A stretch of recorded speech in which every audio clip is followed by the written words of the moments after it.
A Houston area man makes a one-of-a-kind dying wish to friends and family. James Harrison did not ask for flowers or a big service, but instead for donations to be made to anyone running against Barack Obama, who may be able to unseat the 44th president. His daughter, Jan Furlow, is joining us this morning to talk more about this most unusual request. First off, Ms. Furlow, we are very sorry to hear about your loss and wish you the very best. Thank you. When did you find out about his wish that people donate to anybody who will run against Barack Obama?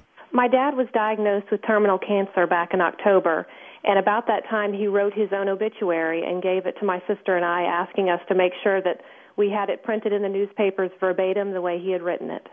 What kind of reaction have you been getting in regards to your dad's request?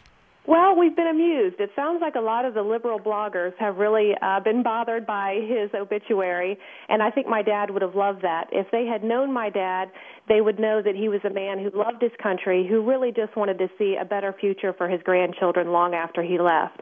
So he put this in his obituary, asking friends and family to consider making a donation to a candidate of their choice who could beat Barack Obama, because he really felt like President Obama was not the right person to lead our country. But he had a lot of friends who were Democrats, didn't he?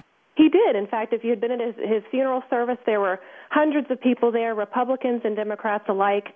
My dad was a true gentleman. He respected everyone's opinions, but everyone who knew my dad obviously knew that he was a strong Republican. Was his focus, do you think, on Obama the man, his ideals, or was this a little jab at the Democratic Party as a whole? Oh, I think certainly, it was a jab at the Democratic Party as a whole. I mean, like I said, my dad had seen what had happened in the 2008 elections.